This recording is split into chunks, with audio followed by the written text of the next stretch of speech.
Thank you.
Good morning, everyone. Good morning. Well, we're not going to have to do it twice this morning. That was pretty good. I appreciate that. It is a great day for Nash County and a beautiful day. And going into the holiday season, you all look mighty dressed for the occasion this morning, Ms. Manager. And I appreciate everyone being here. It is a good day for the Board of Commissioners. We have 4 commissioners been sworn in this morning. Before we start, I do want to introduce a couple of people that we have in the audience that has all come in. We're very privileged this morning to have our state auditor, Beth Wood. Beth, if you would stand up with us this morning. I so appreciate you taking your time to be here this morning. And as I said out there, when you get through, if you'll go back in finance and go through all of our stuff and make sure we're in good standings, Donna will go back with you. But I'll tell you, this board doesn't have any concern about that whatsoever. We have a great finance director and finance department, but I do thank you for being here this morning. We have newly elected House Representative member for House Seat 25. I hope it's still 25, Alan, is it not? If you would stand up, and Alan Chester, who will be representing us on what date? January 1st. January the 1st. Okay, wonderful. So glad to have you here this morning as well. Thank you. And you know, you get in trouble when you start doing this. Do I have any other elected people in the audience? And of course, I want to thank our District Judge, Pell Cooper, for being here this morning to swear the commissioners in. Thank you for taking your time this morning. I hope you got all day so you can stay with us today. I'm scooting out back and forth. I bet so. One day, we're going to be able to have you here all day, and there won't be any court that day when everybody learns how to behave. That would be great. But with that said, it is customary for us to begin our Board of Commissioners meeting each month in this room with a word of prayer from a sitting commissioner. During that time, you're welcome to stand and join us in that prayer. You're welcome to use this time for your own prayer if you like, or you're welcome to use it for a moment of silence, whichever would be on your mind this morning. And at this time, we also do a Pledge of Allegiance after the prayer. The prayer will be led by Commissioner Dan Combs this morning, and the Pledge of Allegiance by Commissioner Wayne Outlaw. So if you would stand and join us, and we'll move forward. Dan? Let us pray. Dear Lord, we thank you for another beautiful day. Lord, we thank you for all the many blessings, Lord, and forgive us when we fail to. Thank you for what you do for us each and every day, Lord, and that you sustain us and that you keep life going. And we give it all to you. Lord, just pray this morning that everything we do and say here that would be pleasing in your sight. It would be for the benefit and the betterment of Nash County, Lord, and that you would lead us and guide us. In your name we pray. Amen. Amen. Amen. Would you join us in the pledge? I pledge allegiance to the flag of the United States of America and to the republic for which it stands, one nation, under God, indivisible, with liberty and justice for all.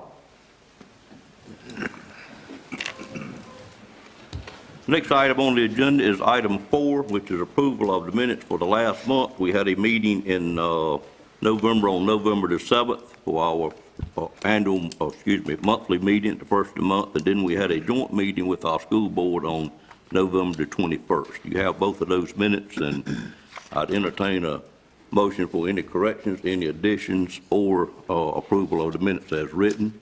I offer a motion, Mr. Chair, to approve the minutes Okay. of our regular meeting and a joint meeting with the school board. Okay. Thank you, Mr. Bellfield. Is there a second to that motion?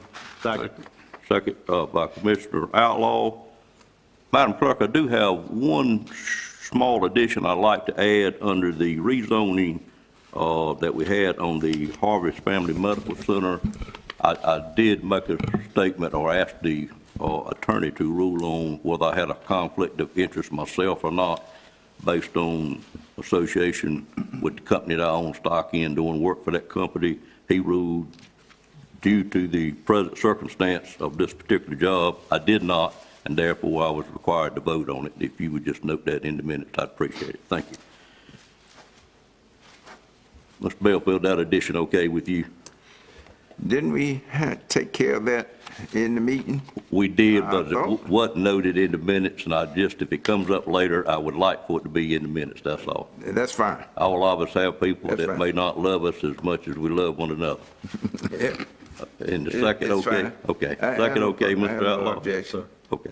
All right, all in favor of the motion as amended, let it be known by saying aye. Aye. Any opposed by a like sign? Motion carries. Thank you, Madam Clerk, for a great job as always. Next item on the agenda is item number 5, and the one that many of us are here for this morning, is administration of office, oath of office for the commissioners, and we do have 4 commissioners been sworn in this morning, myself, Commissioner Outlaw, Commissioner Belfield, and Commissioner Wilkins. And I'll call on Judge Phil Cooper at this time to administer oath to Commissioner Wilkins first, if that's okay with the gentleman to get sworn in this morning. And Gwen, if you would introduce who you have with you before you go out, that'd be wonderful. Thank you. I have my daughters, Tiffany Hunt and Blair Anderson. I have my sidekick, Mary Whitaker. I couldn't have done it without her. I have the state auditor, Beth Wood, who will stand with me, and Stephanie Whitley. Thank you.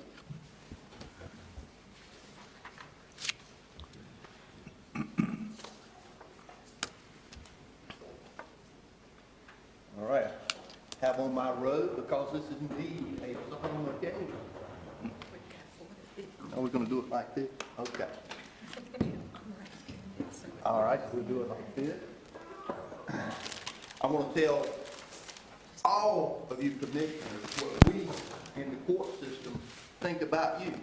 We think you're doing a great job. We appreciate everything you do for us and therefore for the citizens of Nash County.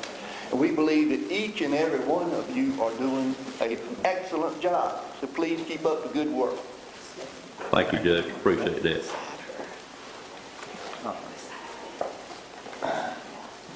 On this side. Excuse me, I've been told where to go. What I'm going to do, I'm going to read your Ms. Wilkins. Okay, you just go ahead. What I'm going to do is read first sentence, and you're going to read all the first sentence. And then I'm going to read everything else. Thank you. Okay? All right. If you will put your left hand on the Bible and raise your right hand.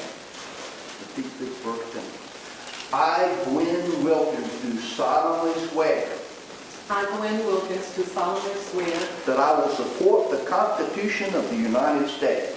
that I will support the Constitution of the United States. I do solemnly and sincerely swear that I will be faithful and bear true allegiance to the state of North Carolina and to the constitutional powers and authorities which are or may be established for the government thereof, and that I will endeavor to support, maintain, and defend the Constitution of said state, not inconsistent with the Constitution of the United States, to the best of my knowledge and ability, so help me God. So help me God. So help me God.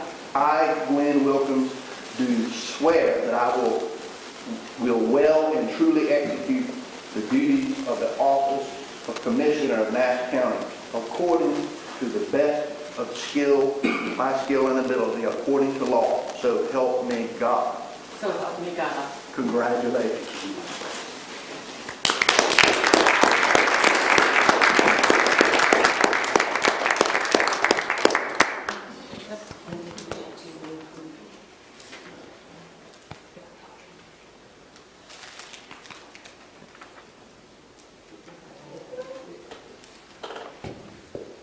You're all right.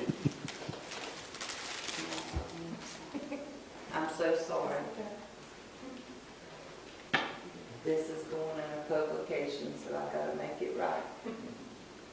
Or so I've been told.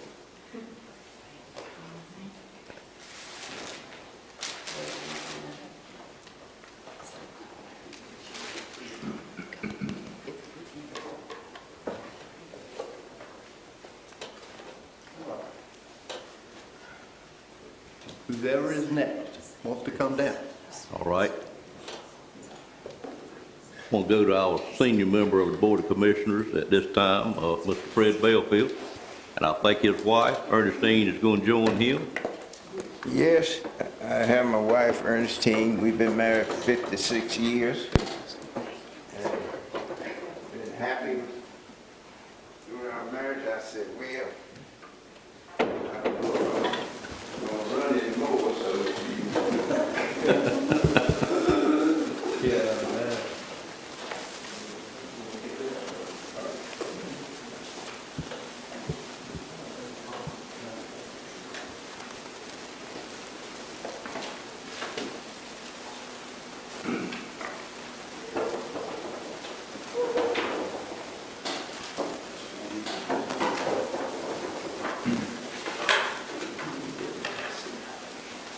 Bible there, Mr. Fred, with her to hold it. And I'm going to read the first sentence, and you can keep that first sentence. And I'm going to take the whole thing and finish off everything out. Okay? Put your left hand on the Bible, raise your right hand.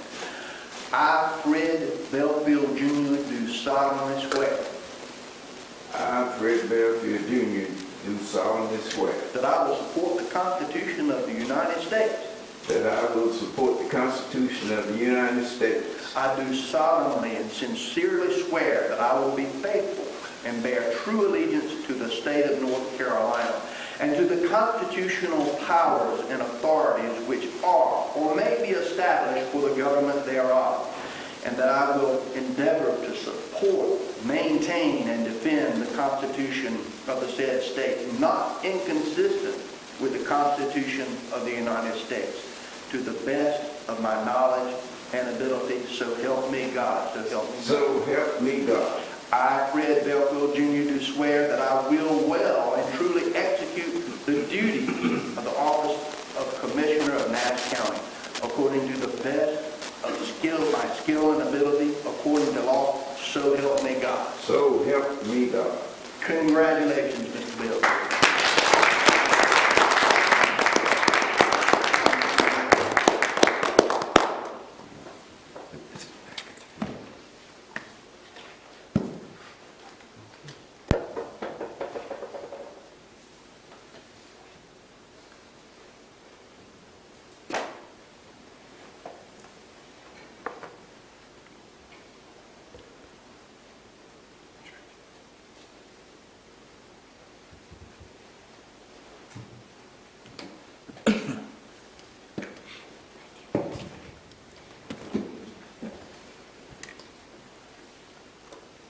It is a busy month for Mr. Belfield in November. On the 23rd of November, the day before Thanksgiving, he did have a birthday. And Fred, am I allowed to tell him what birthday it was? Aye. It was his 87th birthday, so if he's not the oldest commissioner,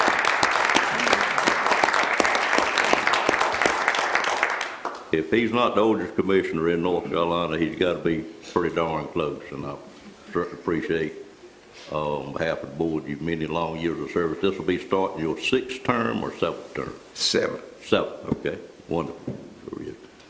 At this time, I think Commissioner Outlaw and I are going to get sworn in together, if that's okay. We are both married to lovely ladies that have instructed us not to call them up front, and therefore I'm going to certainly, in my case, abide by that, and I think he would prefer to as well, so we'll come up front. And Alan, would you mind joining us in getting sworn in? Be delighted to have you as a newly elected official, if you would.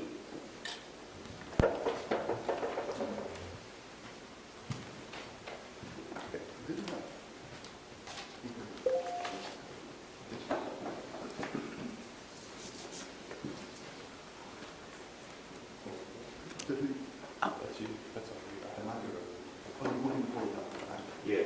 I got it. Please keep on doing, you know, what I'm doing. I just wanted to have him going. All right. You doing it what way? Yeah, you put your left hand on the Bible, and what I'll do is read one sentence out on you repeat it, and then you repeat it, and then we'll do the whole thing for both times. Okay. All right, left hand on the Bible, raise your right hand. I, J. Wayne Outlaw, I, J. Wayne Outlaw, do solemnly swear do solemnly swear that I will support the Constitution of the United States. that I will support the Constitution of the United States. I, Robbie B. Davis, I, Robbie B. Davis, do solemnly swear do solemnly swear that I will support the Constitution of the United States. that I will support the Constitution of the United States. I do solemnly and sincerely swear that I will be faithful and bear true allegiance to the state of North Carolina and to the constitutional powers and authorities which are or may be established for the government thereof, and that I will endeavor to support, maintain, and defend the Constitution of the said state, not inconsistent with the Constitution of the United States, to the best of my knowledge and ability, so help me God. So help me God. I do swear that I will well and truly execute the duties of the office of Commissioner of Nash County according to the best of my skill and ability, according to law, so help me God. So help me God. Congratulations.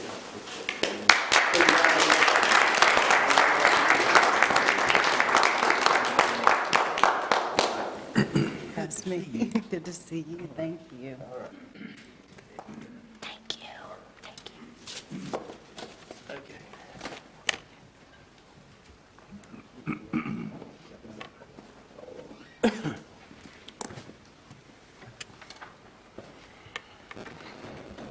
Mr. Outlaw, you want to introduce your guest here? Will she allow us to do that? She will allow me to do that. Okay, thank And I'm honored to do that, but before I recognize my family, I want to recognize maybe one of the best friends, if not the best friend I've ever had in my life, William Buck Pittman. I appreciate all you do for me. You're a dear friend. My daughter, Mindy, my grandson, Baden, my pride and joy, and the love of my life, Sharon, and Mr. Belfield, we're not far behind you and Ernestine in the years that we've been married, and they've been wonderful years, and I just pray that we'll have many more. Love all of you guys. Thank you.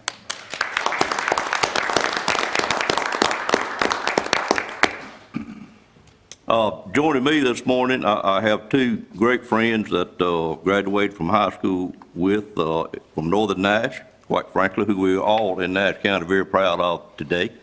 I'll be in the state championship this Saturday night at Carter Finley Stadium. Bookie and Deborah Woodcock, if y'all don't mind standing up just a moment. Sorry about that, Bookie. Appreciate y'all being here. And she doesn't get up this time of morning too much, but she did please me this morning by joining me, my wife, for the last 30 years, Paige Davis, and baby, thank you for being here. If you would stand up for one moment, please. See, she won't even stand up.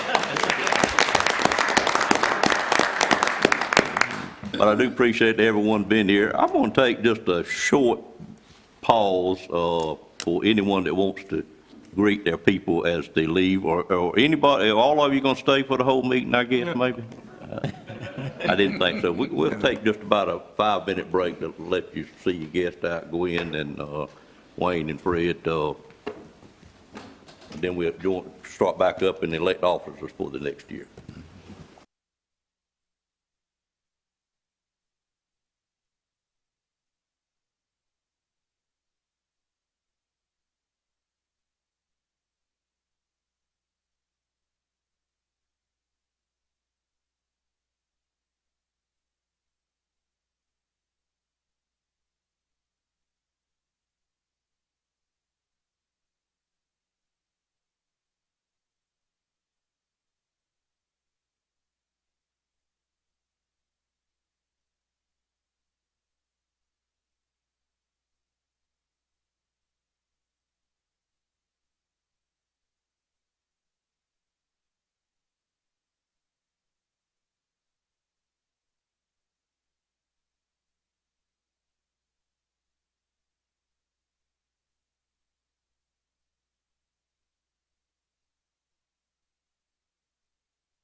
Order at this time, and we'll move on to item number 6. And as I stated, the Board of Commissioners elects new leadership each year at their December meeting, and this time, as chairman, I'm going to appoint our county attorney as the temporary chairman to conduct the election of the officer for the chairman of the Board of Commissioners. Mr. Durham? Thank you, Mr. Chairman. Good morning, Commissioners. As the chairman stated, North Carolina law requires that you elect a new chairman every year at the regular meeting in December. Therefore, I will entertain motions for the chairman of the Nash County Commissioners. Mr. Durham, I would like to make a motion, but before I do, the person I want to nominate, I just want to say has been an ever-present help since I've been on this Board of Commissioners. Person has been fair. Their leadership and tenacity have helped steer this board, I feel, to where it is today. Their attention to detail and inclusiveness and bipartisanship approach in critical decision-making are necessary attributes I see in a leader. Yet this person has a sense of humor, a humbleness about him, and yes, I said humbleness. So with that said, I, without hesitation or reservation, make a motion to approve or appoint Robbie Davis to continue as chair of this county commission. Okay, thank you, Ms. Wilkins. Do I have a second to that motion? Second. I have a second from Commissioner Cohen and Commissioner, thank you, Leggett, excuse me. All in favor of that motion and second, please signify by saying aye. Aye. Opposed likewise? Appears to be unanimous. Congratulations, Mr. Chairman. Thank you, sir.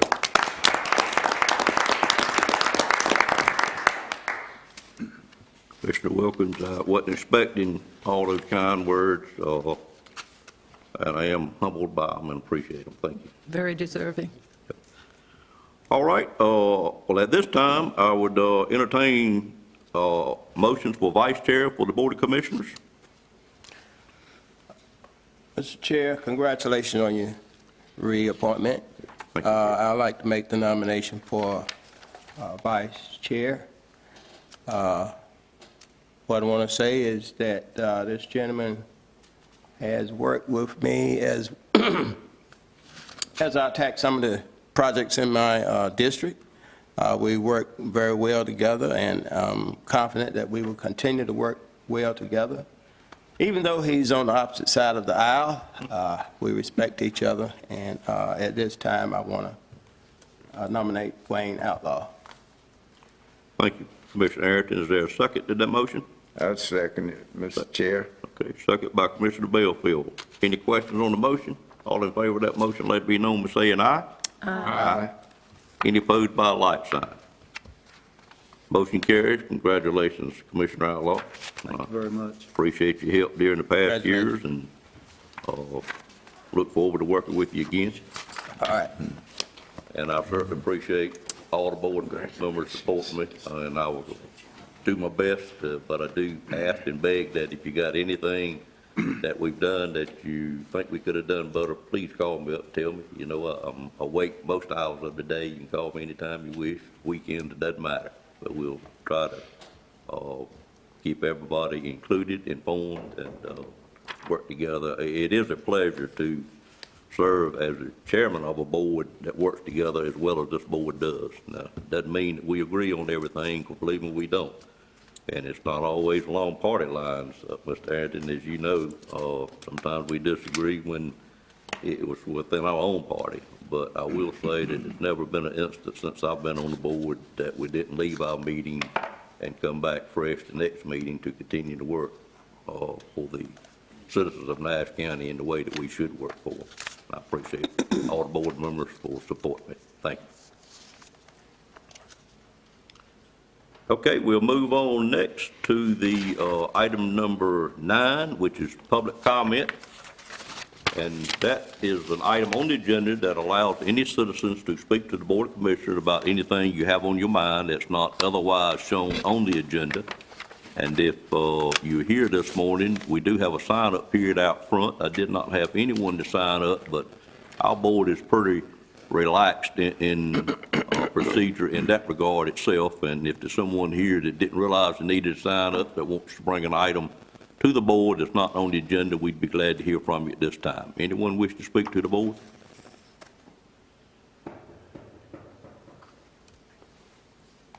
Good morning, Mr. Cordell. If you will state your name and address for the record, good to see you this morning. Good morning, sir, and good morning, board. My name is Robert Cordell, and I live at 3300 Brookview Drive, right here on the City on the Rise. Unfortunately, I missed the swearing-in ceremony, but I just want to congratulate all the winners. Came back on the board, and I just want to say that continue to do the good work for the citizens of Nash County. Thanks so very much, and the brand new chairman and the vice chairman. Thank you very much. Thank you, Mr. Cordell. Good to see you this morning. Thank you, sir. Anyone else?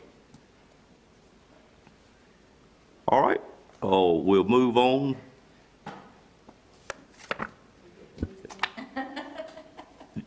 Do you want to help Ms. Bell fill out, baby? Is that what we need to do? Okay, go ahead.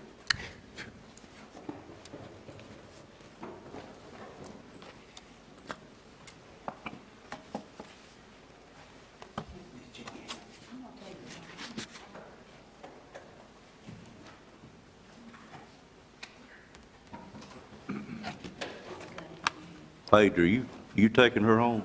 Paige, are you taking her home? Okay. Last time y'all left, you didn't tell Miss Belfield where you were, so. Can't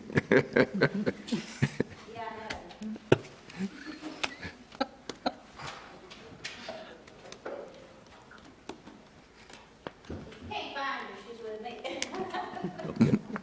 Fair enough.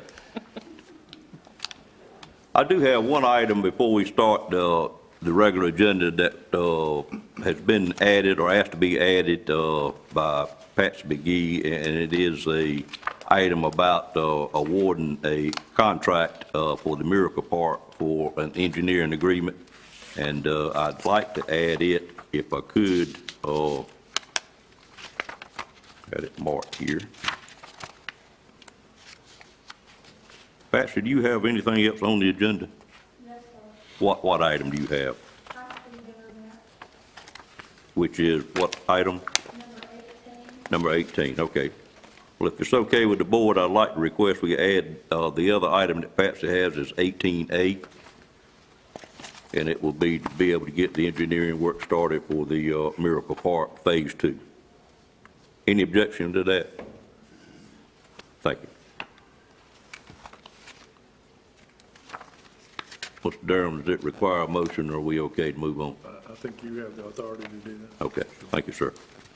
All right, we'll move now to item number 10, which is the 2021-2022 audit presentation, and I'll call on our finance director, Donna Wood, to start this presentation and introduce who she has here with us this morning.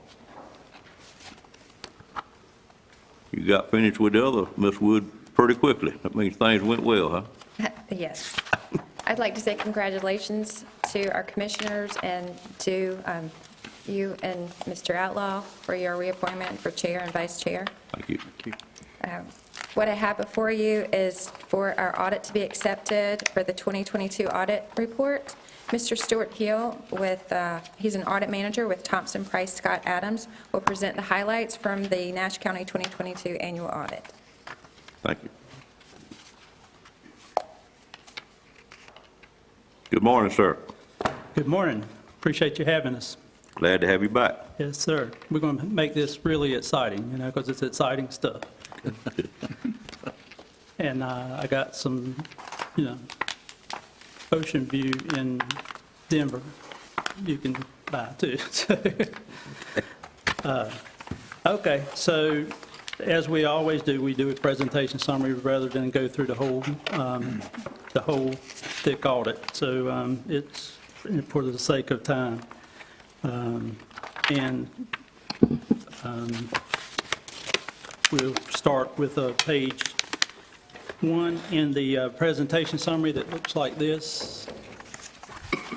And that's the letter, the communications that's required for us to give to the governance, which is what we're doing with this, is the letter, and it gives you the details of, or a summary, rather, of some of the things throughout the audit. Mostly it's just to let you know that whether we had problems or not with your staff, or whether there was any findings and those kinds of things. And so I won't read that. Y'all can read through that, when you want. But as always, as you've already said, you've got a great finance officer and a great staff, not only in the finance office, but everywhere we've been pretty much.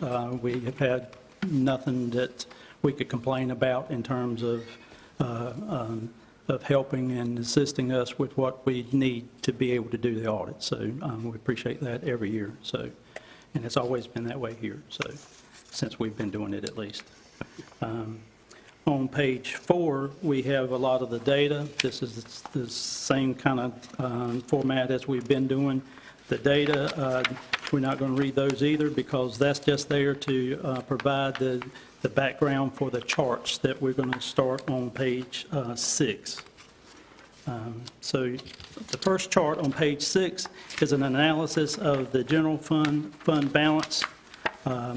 The total fund balance, and this is a 5-year comparison like we've been doing before, so you can see the trends.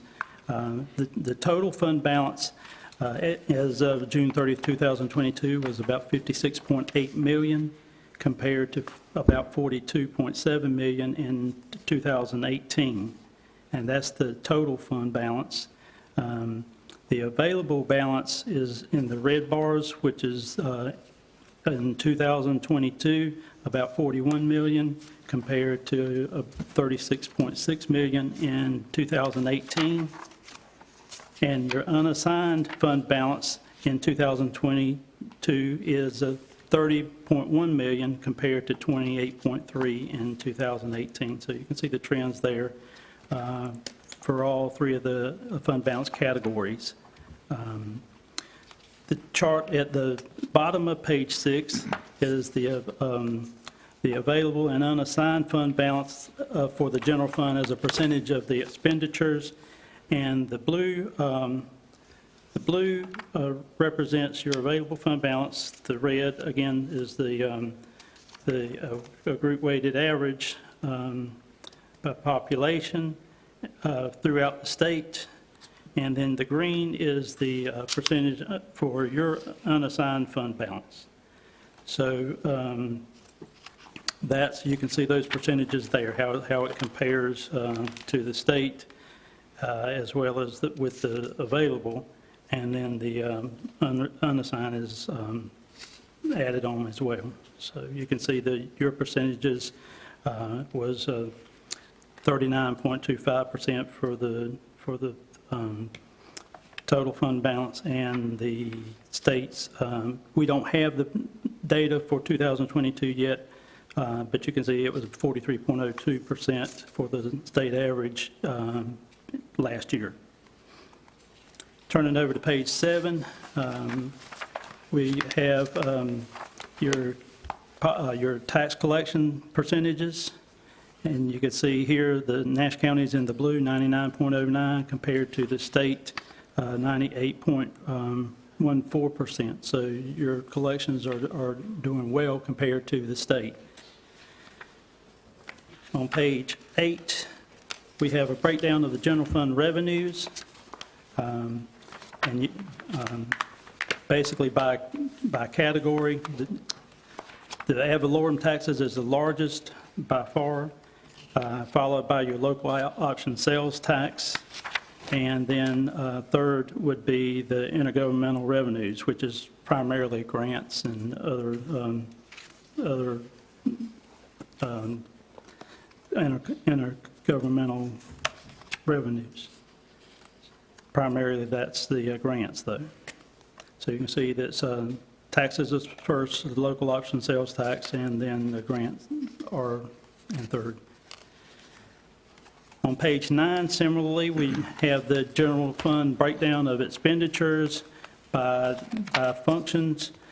Your largest expenditures is public safety, followed by human services, and then third would be education. So that's where you're spending, where your general fund expenditures lie.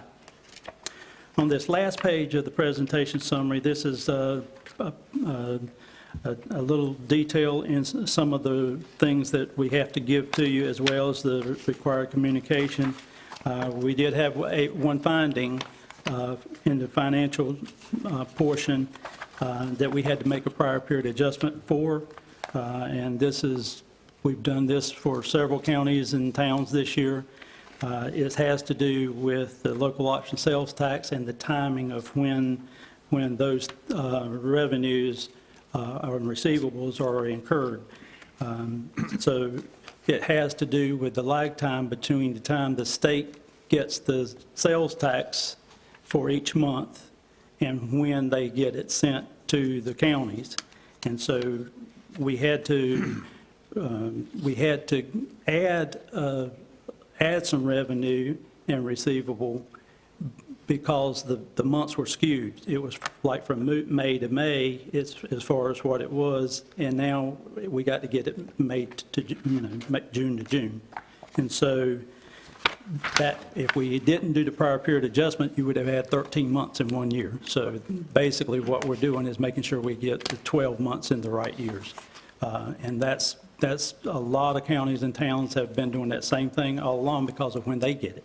So it has to go to the state, and the state takes a month to get it, and then they get it another month before it gets back to you, and somewhere along the way that kind of got, skewed. So we've got it like it is as it's supposed to be now. And that's really all we have. Y'all do a great job and always have. So that's what I've got for now. Happy to answer any questions that I can. If I can't, we'll get an answer. Okay. Any questions from board members on the audit? Only thing I'd like to say, I'm asking a question, and Donna, you may want to answer this, but with the large spike in the fund balance, I'm always concerned that the public sees that number, but it must be affected tremendously by ARP funds. Could one of you tell us how it is affected by that? Is that what I'm looking at that caused it to be spiked so much? Well, I can tell you some of it, or Donna may want to tell them. You'll probably know the details better than I do, but I know where the numbers came from. Part of our increase this year, it did come, it was affected by the ARP, but we also had an increase in our sales tax collection, as well as this was the first year in almost 9 years where we received funding from Nash Healthcare Systems. So that was part of that as well. Yeah, that slipped my mind. Okay. And we did have additional funds from ABC proceeds. All right.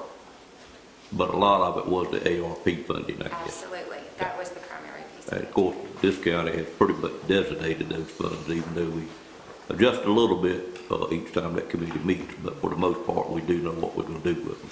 Absolutely. So we don't have as large of a fund balance that it may seem like we may have, is the point I was trying to satisfy myself with the correct statement.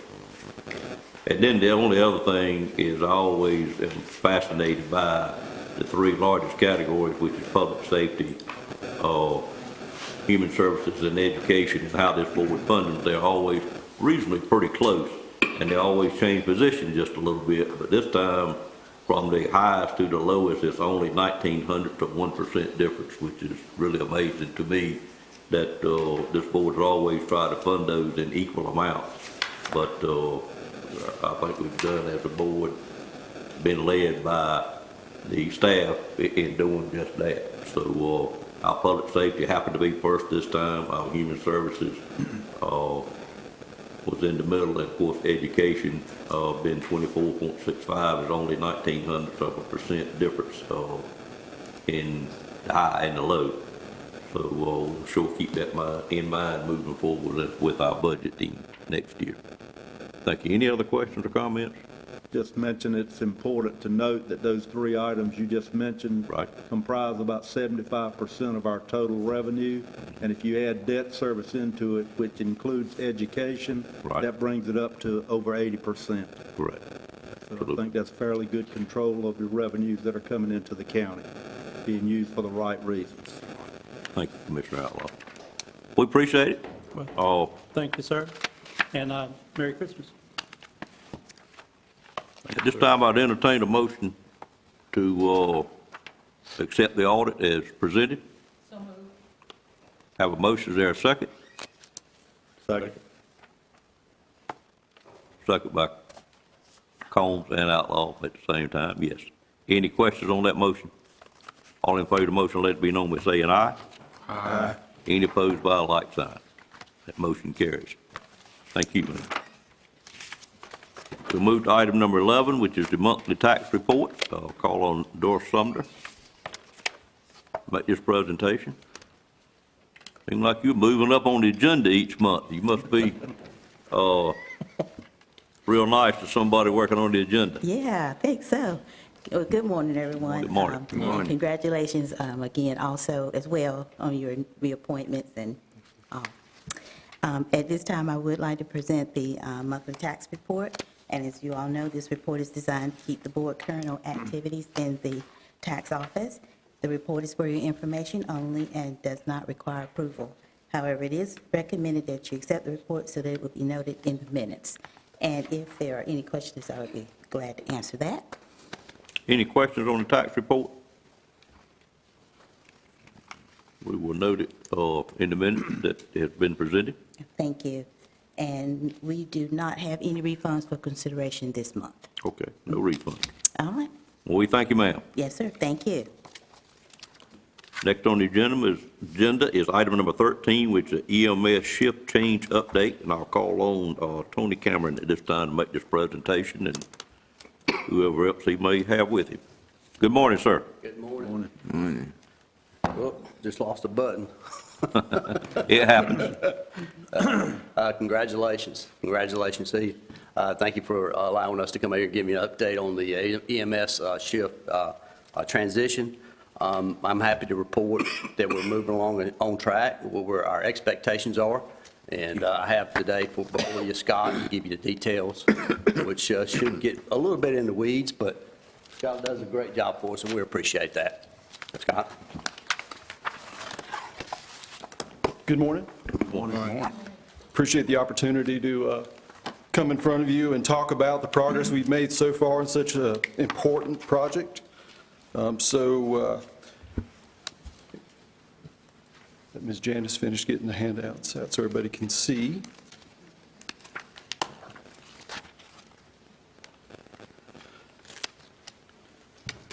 So just a quick reminder of what the shift change is, what we're going to. On the first slide, we have a breakdown of what the typical month may look like for a given shift. So here, if you see that our A shift is highlighted, and essentially they work one 24-hour shift, and then they're off for 72 hours. So work one day, off 3. And the way that you see that rotates is essentially they will have 2 shifts a week, with the exception of 1 out of every month where they'll have a 24-hour week. So the ability for our staff to have more time off and to rest and have a much better work-life balance is significantly better. And you see total hours worked in years, 2184, opposed to what is currently today is 2912.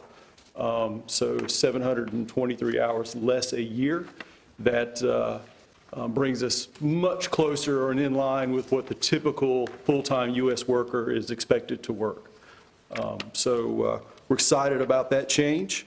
The next slide, you'll see where these are the stations that will go to the new 24/72 shift, which is all of them except for one, which I'll mention in a second. You see the asterisks there by EMS 700, which is the South Rocky Mountain Station there off Cooley Road. That one is also slated to go 12 hours at a future point as soon as staffing allows for that. But the first station that'll go 12 hours is the one there on the hospital grounds there in Rocky Mount. And so we anticipate that station opening up with the new schedule change as a 12-hour truck, providing 24-hour service with a 12-hour schedule. In our research and time spent making sure we do this the best way possible, we've spent a lot of time with other counties in conversation, making sure we get all of our questions answered as we work through all the detail of everything that's required. And you see this list of counties here. Most recently, Tony and I met with Phil Ricks, who's the director of Halifax County, which is probably the only director-level position we've been able to find that is still in place when they made the change. So he was a wealth of information. He was a lot of help, and to help us get perspective on what this type of changeover is like, the things we can expect, and he was able to give us a lot of information with that. So we certainly appreciate that visit. The next slide is just our project timeline.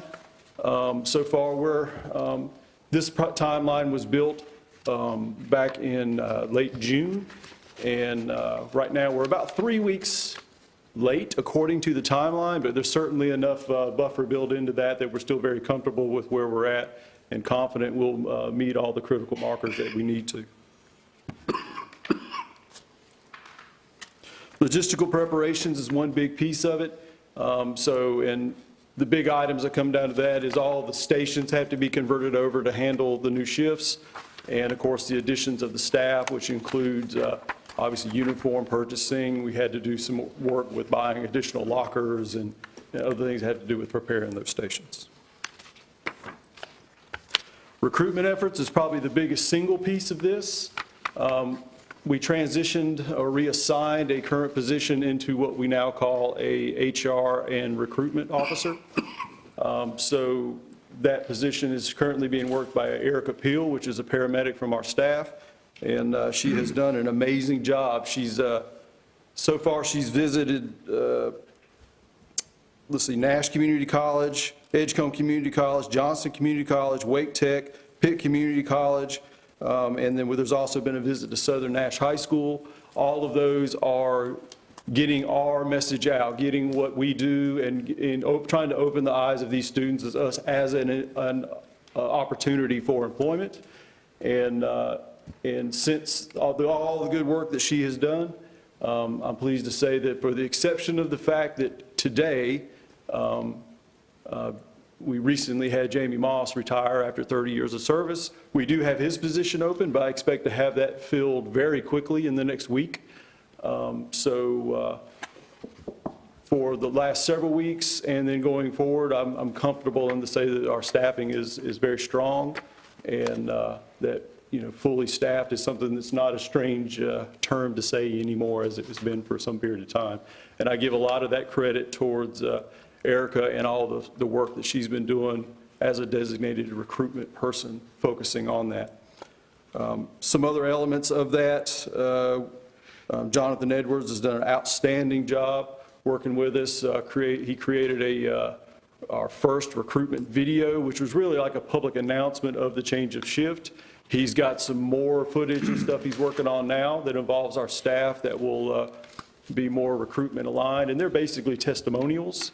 And basically it's our field staff telling other people why they should work for us. And so we're excited to see those come out.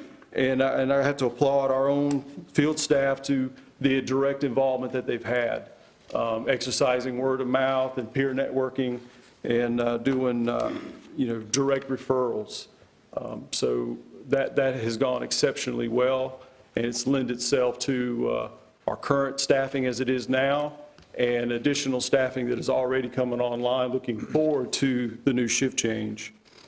So specifically to the public announcement video that I referenced, initially went on Facebook, and then after some strong recommendation from some of our younger people, our 20-year-old employees, with the strong indication that we should open up our social media into another platform. So their recommendation is that we open up a TikTok account, which I knew really nothing about TikTok. But we did that, and we posted that video on our TikTok account, and it, within a matter of 2 weeks, had over 30,000 views. So I give our staff a lot of credit for understanding the market and how to exercise social media in a way that is beneficial. And there's no doubt that it has had massive impact on our recruitment efforts. So as I mentioned, current staffing, we've been working on all our essential position selections, as we start up the new shift. There's different layers of positions that have to be established in that shift, just like there are on the existing shifts that we have today. So we're moving right along with that. Like I said, currently, other than Jamie's retirement, we are fully staffed, and we currently have 10 part-time employees that are new hires that are here solely to be in line to be ready to go for 24/72. And they jumped on very quickly, even though we hadn't got into the meat of our actual recruitment. So the word is out. There's good energy around it. There's people already coming on board, and so we're excited about that. So we're, already, before we even really hit the hard push for recruitment, we're already a third of the way there. So we're excited to see that. And then the last thing is what the org chart with EMS will look like when we start the new shift. And so when you see that, there's a lot of, it's busy, but every position has an important role. It establishes a chain of command with span of control that's appropriate for a situation in work like ours, where it's just not a group of people trying to get an objective completed. You also have to look at call volume, also have to look at the geography of how we're spread out, and so on and so forth. So we feel very good about this format and all the good work, and we're certainly excited to have our new director, Tony Cameron, in place. He's been extremely helpful so far, and I thank the board and thank Stacy and Scott for the selection process. They did a great job with that. So I'll be happy to take any questions, and I'll just say thank you for all the support, and I think we're going to be able to pull this off. I've told others that I am cautiously optimistic. In today's world, hiring this number of people is no small thing, and but I'm confident we're going to do it. So, any questions? Any questions? Yeah. Mr. Belfield? On hiring and training, do they have to be completely certified before you take them on as an employee? Yes, sir. Or do you see potential and then you train them? They have to have a valid North Carolina credential as at least an EMT before we can employ them into the position currently. So at a minimum, they have to be a North Carolina EMT, or maybe an advanced EMT or a paramedic, but they do have to have a North Carolina credential before we can employ them. That's a condition of employment. Are there any difficulty in recruiting? I would say yes, but I would also say it has already gone much better than I was anticipating. In today's world and in recruitment and work, all the workplace challenges that are out there, the fact that we already have 10 people signed up and they're already currently part-time, so they already have, with their goals to have their spot. So when we go to the new shift, they can do just a transition to full-time. So, and we're certainly not done yet. With Erica's help, we're doing ongoing interview processes. Weekly, there's a day or two that we're doing interviews. So there's certainly challenges, yes, sir, but I would say that it's going much better than I expected. How does this 24/72 work, as I notice here? So they'll come in and work. Come in to work at 7 a.m. on their given day, and they'll work till 7 a.m. the following morning, that whole 24 hours. But then they'll have 3 full days off. They'll have 72 hours off. Okay. Yes, sir. I got you. I was wondering about that 72. Yes, sir. Other questions, comments from commissioners? Yes, sir. Mr. Harrington? All right. Thank you for this comprehensive report here. Just one quiz question. From your research partner agency, I see you included all our neighboring counties except Wake County. Why was that? Wake County is completely a 12-hour shift county, and they have provided some insight into the 12-hour shift for us, but when it comes to the majority of what we're doing, which still is the transition 24/72, they don't do that shift. So that there's a lot of smart people that have given us some help, but they're not actually working that as far from an HR perspective, finance perspective, all those other little parts and pieces involved. All right, thanks. Others? Scott, what would you anticipate that time to get the Cooley Road onto the 12 hours? 'Cause I know the board went into this thinking we'd have 2 12 hours. Is there going to be much delay there, and is it totally staffing issue? Talk about that just a little bit more. Yes, sir. So there's certainly much more energy around going to the 24/72 shift than there is the 12. I have to be very upfront with that. I still think we'll pull off one, which will require 8 full-time positions to do that. We have some interest in our current staff. I've had a couple of employees that expressed their interest in going to 12 hours, so we certainly can work with them on that. And then the others will most likely have to be hired into positions, so we will have to take new hires and put them into those roles. So that's my anticipation. I have less confidence in the fact that we have 16 people, which is what we required for to have 2 trucks on 12 hours coming out of the gate. I think we're entering into a transitional period that it'll take a little time for the staff to kind of see what the reality of that is and what it looks like and how it's impacting their coworkers and things like that. In my research, talking to other counties that have done transitions to 12-hour shifts, they all said basically the same thing, that there was a lot of reluctance in the beginning. They were able to start it off, and then slowly were able to add in. And in 2 counties in particular, it said that by 2 years, there was a waiting list for it.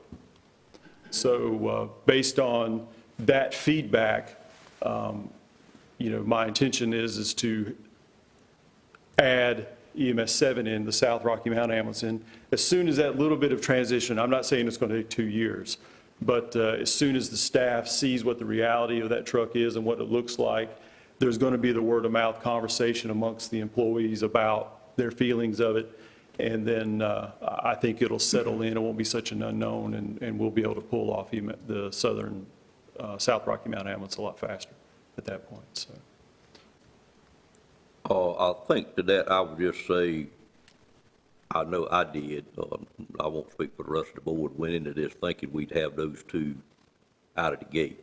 So I hate to see that move too far back, but I think Yes, it's important because there was a large gap between those 2 and your 3rd station in number of calls. And of course, we were all concerned about safety and Yes, sir. presence of employees. So don't let that slip too much, Tony, if you would. Yes, sir. It's certainly our goal to establish that truck as soon as it's possible. Right. The one thing you didn't mention that I thought would have been, you talked about being able to recruit, you gave a couple of reasons why you could recruit employees better than you have in the past. And of course, we all know things are changing in that regard, even though it's very slowly. But do you think the shift change itself is helping you recruit employees? Because that was a selling point y'all used to the board. Do you see that being reality? Absolutely. I think just saying that we are going to make that change, even though it is in the 2023 calendar, has already brought in a lot of people in the door. Okay. So I think that's been a huge piece. Yes, sir. Okay, thank you. Anything else the board can do to help y'all with this, Tony? I'd just like to add real quick, thank you for the opportunity. I believe this shift is going to help Nash County. I think this shift's going to help our EMTs and paramedics, and I think this shift is just a great thing to make everybody safe and to provide the service that Nash County needs for our citizens. And what I mean by that, as far as a medic that's on scene, that's refreshed, that's acting like they should act, not saying that they don't now, but it's a good thing. And retention, I know you said something about recruiting. That's a big deal. We're fully staffed, with the exception of our BC. So that in itself tells the tale. So thank you. Appreciate it. Thank y'all for being here this morning. Thank you very much. Thank you. We'll move to item number 14, which is official bond of the sheriff, and I'll call on our new chief deputy, and I hope I got that right, Mr. Wilson, Yes, sir, you did. to make this presentation. Good morning, congratulations. Good morning. Congratulations, all the board members. And as always, we certainly appreciate all the support you've given the sheriff's office over your time. Today, board, we are here to present the official bond of the sheriff that's required to be presented on the first Monday after the sheriff is elected. And I'm going to be asking for your approval. I'm going to give you a basic description of this bond. It says the sheriff shall furnish a bond payable to the state of North Carolina for the due execution and return of process, the payment of fees and monies collected, and the faithful execution of his office as sheriff. The Board of County Commissioners in every county shall take and approve the official bond of the sheriffs, which they shall cause to be registered and the original deposited with the clerk of Superior Court for safekeeping. The bond shall be taken on the first Monday of December, which is where we're at today. The sheriff has we've already obtained a bond in the amount of $25,000 from the Western Surety Company for the term of 12/1/22 to 12/1/26. And today we're presenting this and asking for a recommendation from the board for approval of the bond.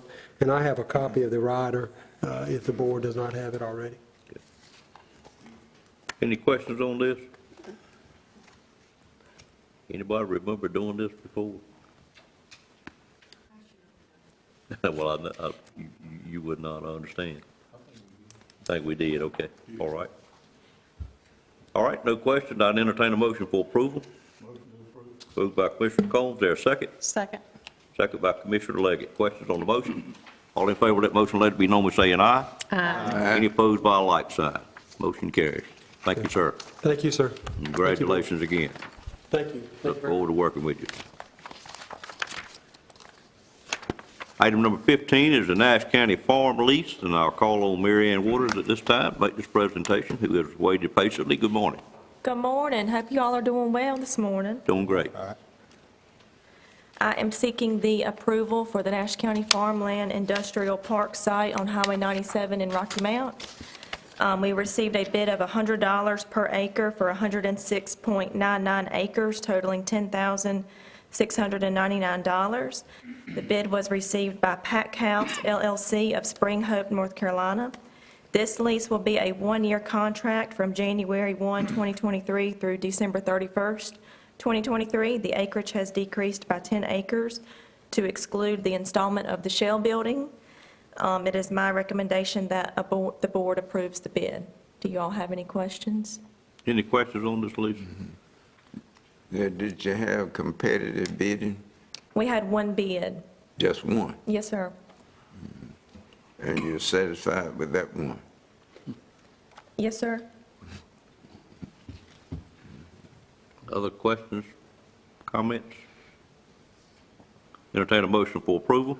So moved. Moved by Commissioner Wilkins, second by Commissioner Belfield. Any questions on the motion? All in favor of the motion, let it be known by saying aye.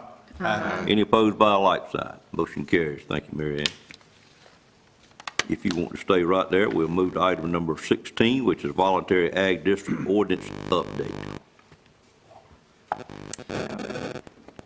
So the second thing I'm here for this morning is to seek the approval for the Voluntary Ag District Ordinance.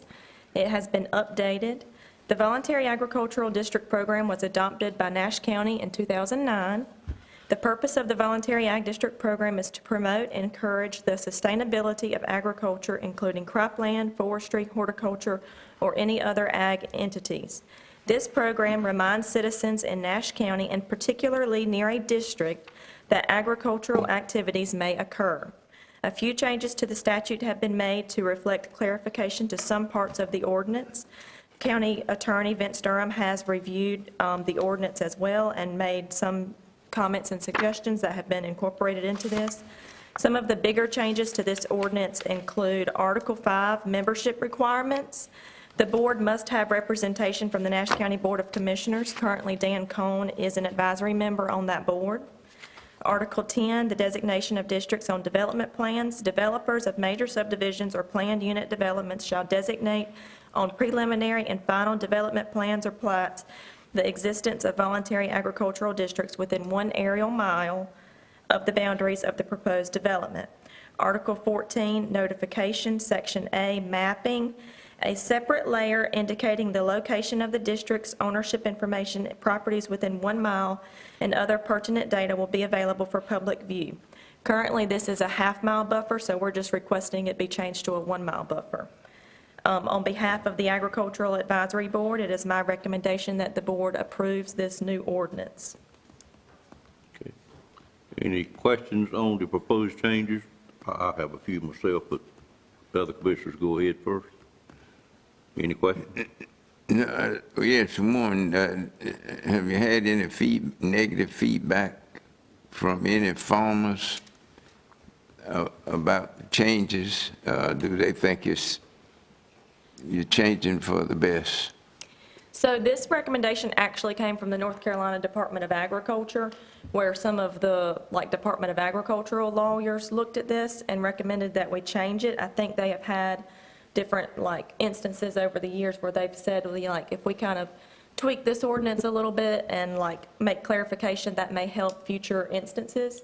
So I didn't receive any feedback from farmers other than the farmers that are on the Agricultural Advisory Board. Mm-hmm.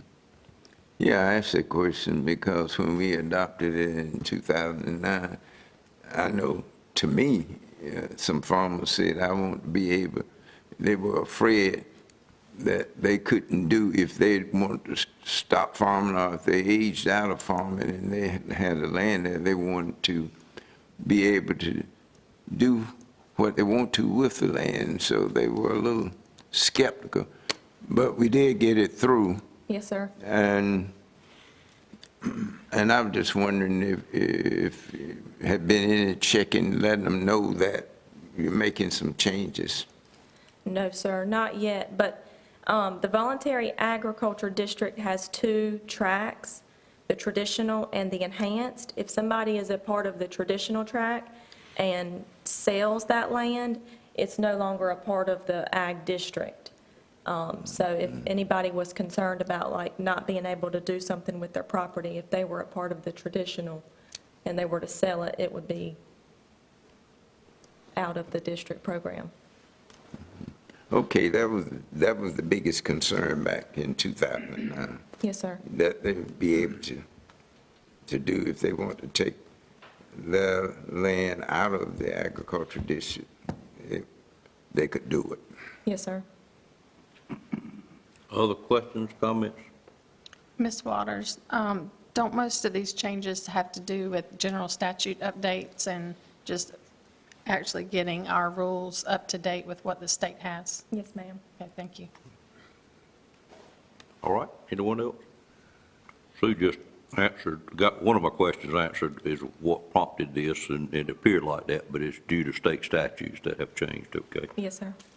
The other couple of questions I had is, and Adam's not here this morning, Stacy, is I just want to make sure we're changing this to a mile rather than a half a mile, that our staff is set up to incorporate that to be able to notify those developers when they bring something in. Sure. So you think we've got that in place, I think? Yes. Okay. And the other real concern I had was in the part about the water and sewer connections. And it made a pretty big deal about it. If you had property in the ag districts, you were not required to, and you would waive assessments, when actually there is no requirement in Nash County to tie to any water or any sewer anyway, except for the case that if a developer is developing land and is within so many miles of a water line or so many feet of a water line, he would have to utilize the water. But I really question whether we even need that in there or not, and did that part come out of a larger ordinance? I guess it's not hurting anything, but it seemed to me to indicate, Mr. Durham, that we do have a requirement for those connections, and we have assessments, which we really don't have either one. I think it's primarily a state form, but that language has been in there since 2009. Right. It's nothing different about it. And you don't see any issue with it stating something that we don't have any effect anyway. I don't have a problem Okay, all right, just wanted to make that with it. point. that we- It protects the farmer for the future in the event we did adopt something. Right, that's the only thing I can see it would do. Mr. Boone, you got any thought on that? I see you came in. I'd like to review the text. I've not seen the proposed changes. Okay, all right. Well, like Vince said, I guess it doesn't hurt anything, other than if somebody were to read it, they might think that we do have that requirement when really we do not, but very small point. Other questions?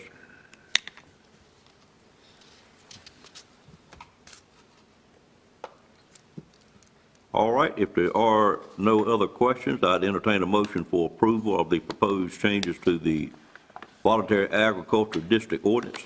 Move for approval.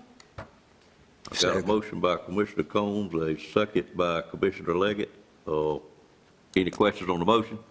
All in favor of the motion, let it be known by saying aye. Aye. Any opposed by a like sign? Motion carries. Boone, if you would just look at it, see if you got any concern, and let us know. Be glad to do it. Thank you, sir. Thank you, ma'am. Thank y'all. Next item is the Town of Nashville interlocal agreement. And it has me calling on the market manager and call on Sandy Hall, so I'll call on Sandy Hall. Good morning. Good morning.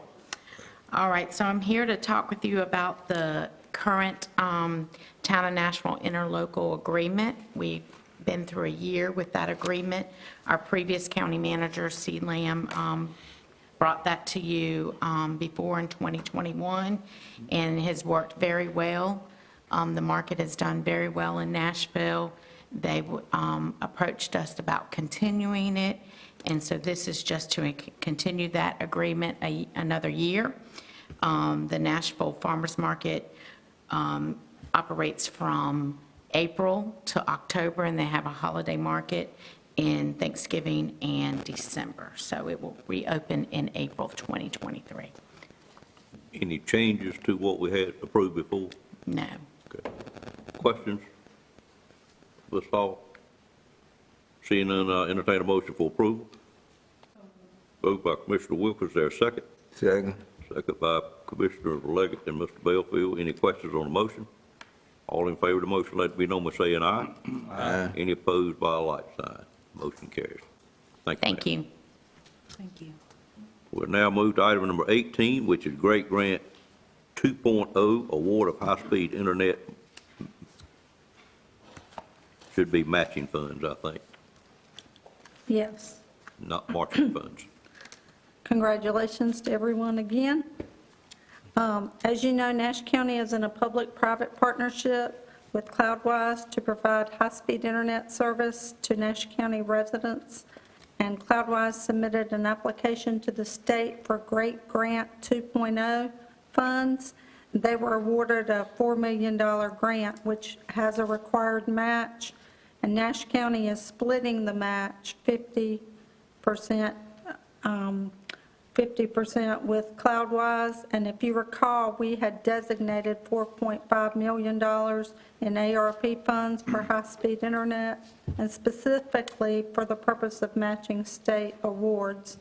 Nash County's half of the matching funds is $1,391,462, and with the $4 million award and the total match of $2,782,925, this will result in over $6.5 million of infrastructure to provide Nash County residents with high-speed internet.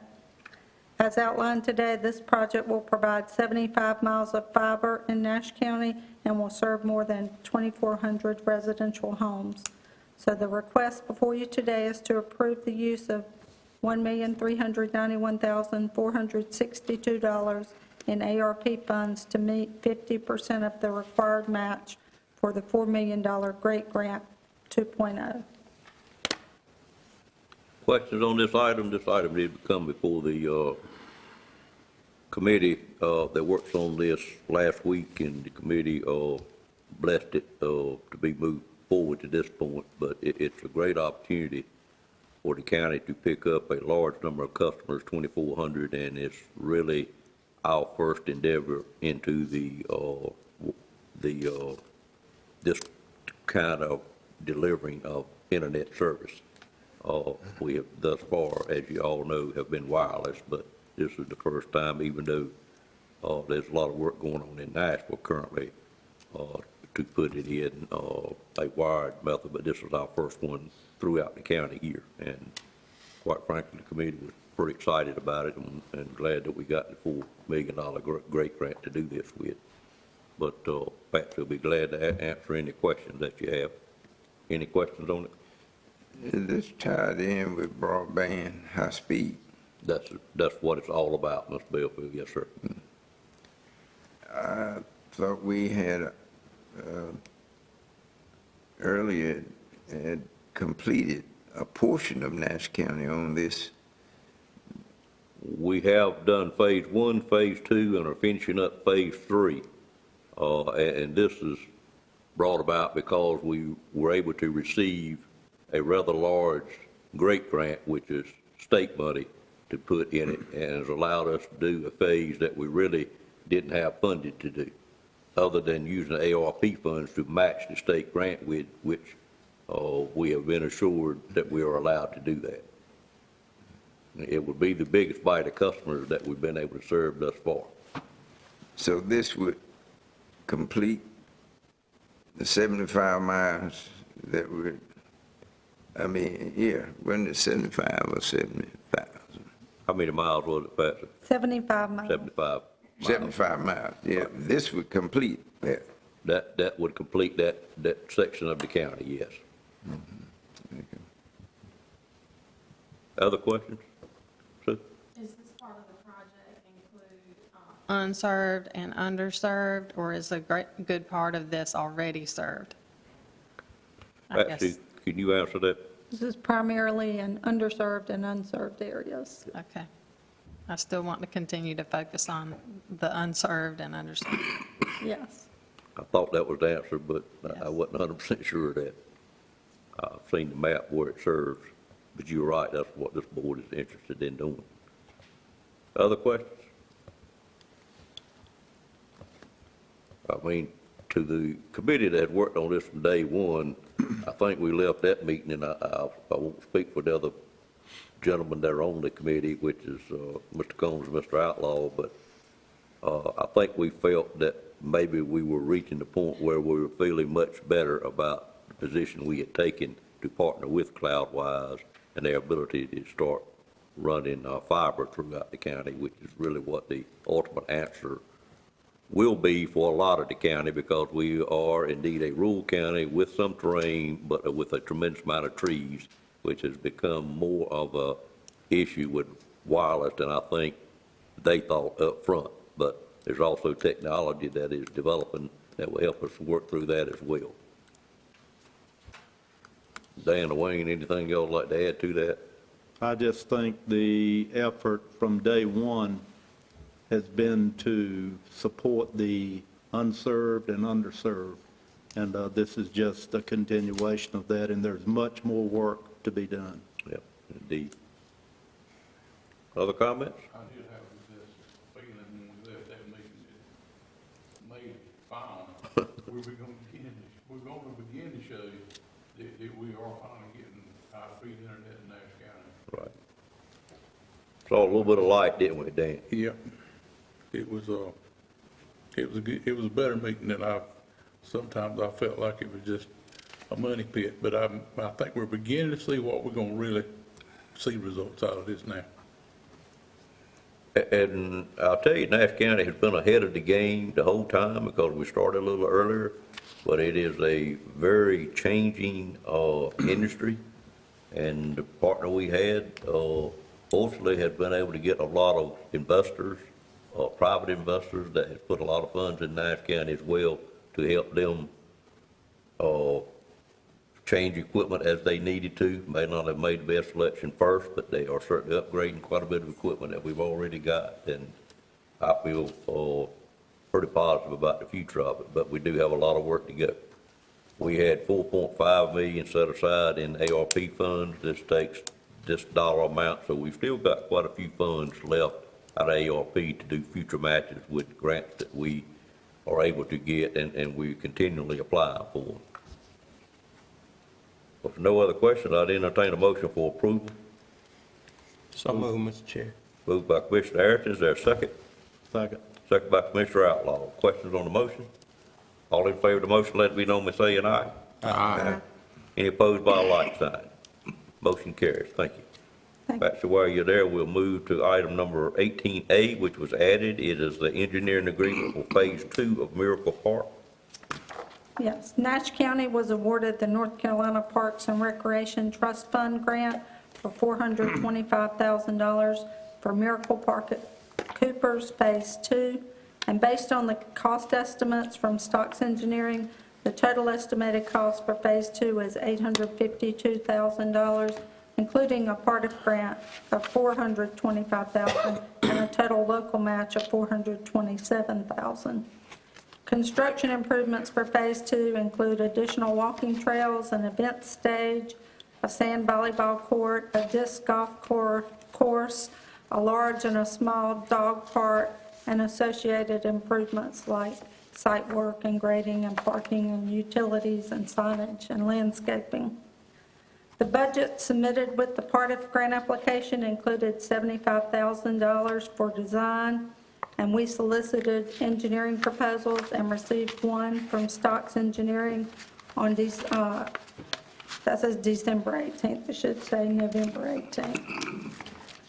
Stocks had also prepared the necessary site plan and construction cost estimates submitted with the grant application. We then negotiated a fee which does fit within the budget. The fees total $60,060 plus some reimbursables like permits and geotech testing during construction, printing plan sets and things like that. So our recommendation is to approve the engineering agreement which you have at your place with Stocks Engineering for Nash County Miracle Park at Coopers Phase 2. Any questions on this item? Seeing none, entertain a motion for approval of the agreement. So moved. Moved by Commissioner Outlaw, is there a second? Second. Many seconds. Got one? Okay. Any questions on the motion? All in favor of the motion, let it be known by saying aye. Aye. Any opposed by a like sign? Motion carries. Thank you, Pat. Thank you. Glad to see it get started. No Commissioner Outlaw is as well. All right, next item on the agenda is item number 19, which is Middlesex Corporate Center, Shell Building number 2. Mr. Boone, good morning, sir. Good morning. Thank you, sir. First, I want to echo the sentiments of my colleagues and congratulate commissioners that were reelected and also the chair and vice chair on their reappointment. As you indicated, first item I have for you is related to the Shell Building Project Middlesex. Based on the county's success in building and selling Shell buildings, the county decided to move forward with building the second Shell building there at Middlesex Corporate Center. And we were able to advertise and open bids on that project back on November 15th at 2 p.m. Smithson Contracting was identified as the low bidder at that time and submitted a base bid of $3,020,767.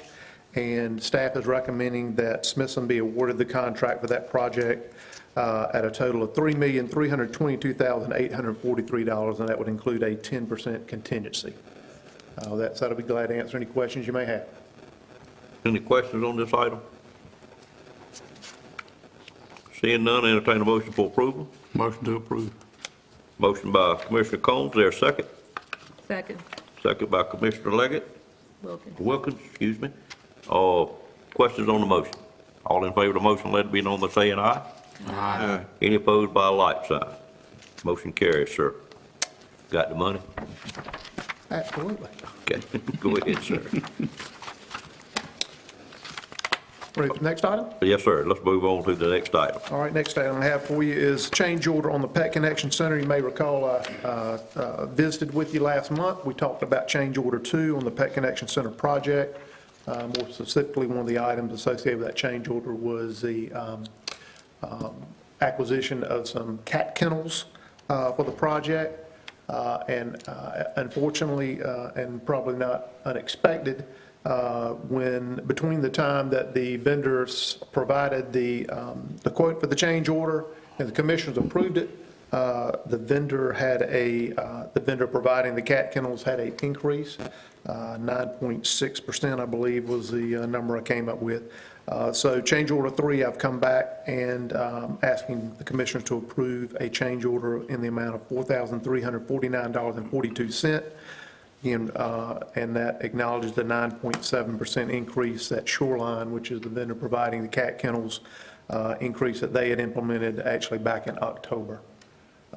So unfortunate, but we've seen quite a bit of this with other projects that we've worked on, is supply chain issues and cost increases. And unfortunately, this vendor realized an increase before we were able to pull the trigger on that change order. So we need to pull the trigger quick. Well, I asked Dawson Contracting Consulting to confirm that, one, we weren't going to see another change price increase in the near term, but yes, the sooner we could execute the change order, the better. Any questions on this? Yeah, this is the third change order. The engineers didn't do the homework, well, not homework, do the work on that project to prevent all these change orders? So recall the first change order was related to the flooring on the project, and we intentionally delayed a decision on that to give the contractor time to renegotiate the price on that scope of work to save the county money. So that really had nothing to do with the design on the project. It was really, again, intended to allow the county to hopefully realize cost savings on that element of work, in which we did. So that was change order 1. Change order 2 was due to an omission in the project for those cat kennels that I just mentioned, and change order 3 really had nothing to do with the design, other than to say in the period of time that it took the vendor providing the kennels to provide the quote and the county to approve the change order, there was an increase in the cost of materials. So I guess you could say 1 out of 3 was related to how the project was bid, but 1 was intentional and 3 was a result of material price increases. So this one is this change order is strictly material? That is correct. Okay. And the cost of you're material. saying that you think this will save the county some money? Change order 1, when we delayed the decision on the flooring, the epoxy flooring, we allowed the contractor, R&L Builders, to renegotiate with their subcontractor that was doing the work. They realized a decrease of about, I want to say $18,000 on change order 1 in terms of what the county would have paid if we had awarded that when we awarded the contract. Change order 2 was a cost increase, and now you're seeing change order 3 is a cost increase. All 3 were cost increases, but change order 1 allowed us to reduce the cost from $60,000 to $42,000. I think important item, Mr. Belfield, also change order number 1 was covered by a private donation. Right. So it didn't cost the county any money. That's also a good point. Apologize for not including that in the comments. Well, if change order going to save us some money, I'm all for that. It actually, in this case, saved the donor some money, I think, but that's okay. All right, any other questions? Entertain a motion for approval. Mr. Chairman, I move we pull the trigger. Motion by Commissioner Outlaw, is there a second? Second. Second by Commissioner Ayrton. Questions on the motion? All in favor of the motion, let it be known by saying aye. Aye. Any opposed by a like sign. Motion carries. Thank you, sir. Thank you. Next item on the agenda is 21, which is an interlocal agreement between the town of Nashville and Nash County for Glover Park and Fields Athletics. And I'll call on Thomas at this time. Good morning, sir. Good morning, Mr. Chairman and members of the board. In 2020, Nash County and the town of Nashville agreed to enter a joint interlocal agreement for the operation of field athletic sports programs, park maintenance management, and supervision of Glover Park. The agreement was brought up for discussion on November 15, 2022 at the town of Nashville's council meeting, and the town council has agreed to extend the agreement until June 30th, 2025. The draft agreement that follows in your packet is a model after the existing agreement with minor updates and changes. The only substantial differences from the existing agreement come in Section 2, which is finance. Currently, the town budgets $20,000 annually for capital improvements at Glover Park. In the new agreement, the town would allot $20,000 in fiscal year '23, fiscal year '24, and fiscal year '25. The new agreement also gives the town council the option to approve of projects over the next allotted budget, with expenditures being reduced from the next fiscal year's allotment. Staff is recommending approval of the interlocal agreement between the town of Nash County and the town of Nashville for the merger in athletics at Glover Park in Nashville. And at this time, I will entertain any questions. Questions on this agreement? Thomas, overall, this thing seems to have worked very smooth, hasn't it? Yes, sir. Everything's been going pretty good. The town is satisfied with us handling the athletic parts, and they just focusing on programming. Right. All right, entertain a motion for approval. Move approval. Moved by Commissioner Belfield, a second. Second. Second by Commissioner Leggett. Questions on the motion? All in favor of the motion, let it be known by saying aye. Aye. Any opposed by a like sign? Motion carries. Thank you, sir. Thank you. Appreciate you and your staff making this work. Item number 22 is the resolution of intent to reimburse expenses related to the Middlesex Corporate Center Shell Building Number 2. Call on Ms. Donna Wood for this presentation.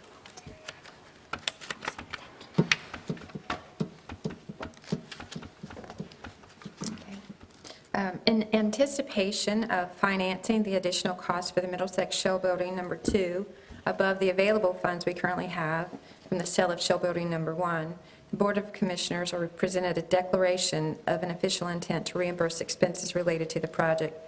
The resolution of the declaration of official intent to reimburse expenses is presented for approval so that any funds spent prior to debt issuance may be reimbursed. Reimbursable costs include engineering, site work, or other preliminary construction costs.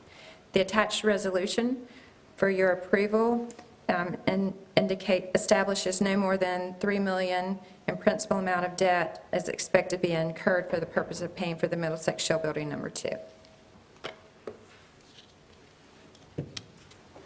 All right, any questions on this item? Entertain a motion for approval. Motion to approve. Moved by Commissioner Wilkins, second by Commissioner Combs. Did I get that right? You all right? Okay. You good? Any questions on the motion? All in favor of the motion, let it be known by saying aye. Aye. Any opposed by a like sign? Motion carries. Thank you, Thank ma'am. you. You want to move to item number 22, which is capital project ordinance amendment, Middlesex Corporate Center again, Shell Building Number 2. Nash County received bids for the Middlesex Corporate Center Shell Building Number 2. The low bid and recommended award for the project was $3,322,843, including contingency. This ordinance amendment is presented to set up the Shell Building Number 2 project to support the recommended construction award amount, including related contingency of $3,322,843, along with additional legal and administrative expenses of $50,000 for anticipated financing related for the cost of the project. General fund balance appropriation of $1,883,756 is requested to cover the amended expenditures of the project. Okay. Question on this item? Entertain a motion for approval. Motion to approve. Moved by Commissioner Combs, there's a second. Second. Second by Commissioner Leggett. Questions on the motion? All in favor of the motion, let it be known by saying aye. Aye. Any opposed by a like sign? Motion carries as well. Item number 24 is a Nash County Miracle Park at Cooper's Phase 2 party. Nash County was awarded the North Carolina Parks and Recreation Trust Fund grant for $425,000 for Miracle Park at Coopers Phase 2. Based on cost estimates from Stocks Engineering, the total estimated cost for Phase 2 is $852,000. That includes the grant of $425,000 and the local match of $427,000, which have already been previously approved by the board. Construction improvements to be made during Phase 2 include additional walking trails, an event stage, sand volleyball, disc golf, a large and small dog park, and associated improvements for site work, grading, parking, utilities, signage, and landscaping. What I have before you is to set up the project so we can start spending on this project for funds already previously approved. Right. Questions? Entertain a motion for approval. Move for approval. Moved by Commissioner Outlaw, a second, please. Second. Second by Commissioner Ayrton. Questions on the motion? All in favor, let it be known by saying aye. Aye. Any opposed by a like sign.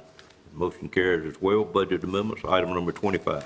Okay, I have two budget amendments for this month. The first one is related to the Shell Building number 2. It's a budget amendment to transfer the fund balance from the general fund to the Middlesex Shell Building project number 2.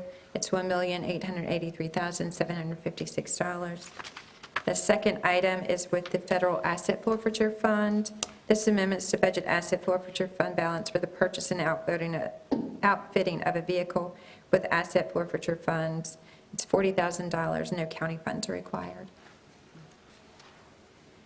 Questions on these two budget amendments?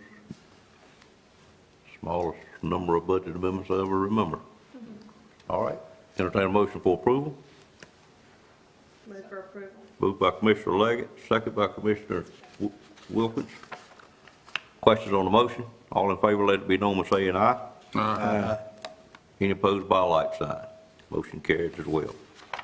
Thank you, ma'am. Thank you. We'll move on to item number 26, which is Nash County School Property Disposal. I'll call on Scott Rogers to make this presentation. Mr. Chairman, we've been notified by the Nash County Public Schools that they intend to dispose of property at what's known as Browsville Elementary School campus. They voted on that at their September meeting. General statute requires that they offer first right of refusal to the County Board of Commissioners, and I'm presenting that request to you today. Okay. This is the item that came up at our joint meeting the other night where we questioned if they had taken this step, and I think they took it informally, but it did take official action on the board. So any questions on this item? Staff have a recommendation? Yeah, that you would deny that. Okay. Actually refuse that. Right. First. And Gwen, what this means is, been fairly new, is when the school board disposes of property, they have to first go to the county that it's located in and ask if they have a need for it, and then we get a right to purchase it from them. But in this case, it's been determined by staff that there's really no need that we see that we have for it. Therefore, we deny the request, and then it goes on to the public auction process. So I'd entertain a motion to deny the offer at this time. So Moved moved. by Commissioner Wilkins, there a second? Second. Second by Commissioner Leggett. Questions on the motion? All in favor of the motion, let it be known by saying aye.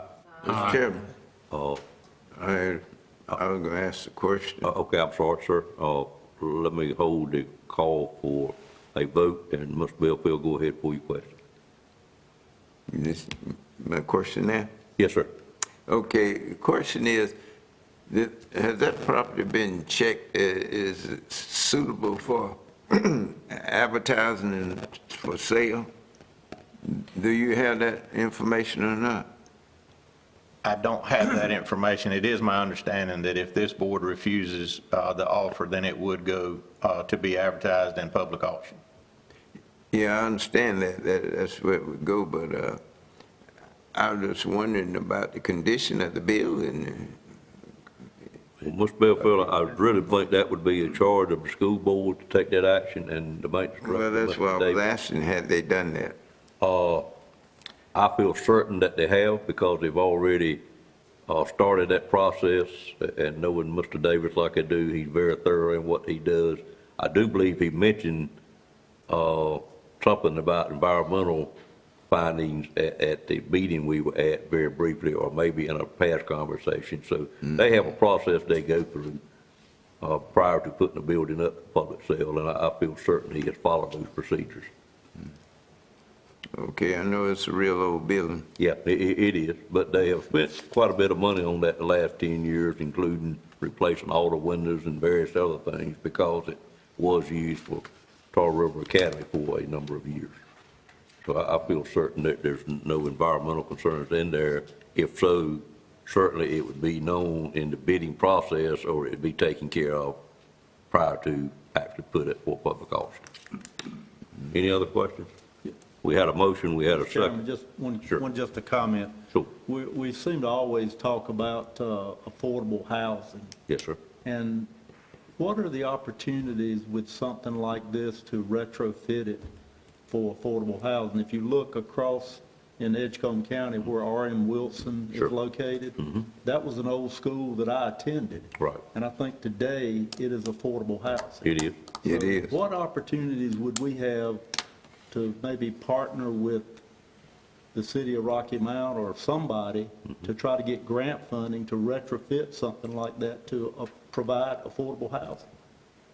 Well, it's certainly always a possibility. I think it is the thought probably of the school system to hope that it would be purchased by someone that's in that business, because there is a number of firms. Just sit there and it end up sitting there being an empty building, no use with all the needs we have for housing.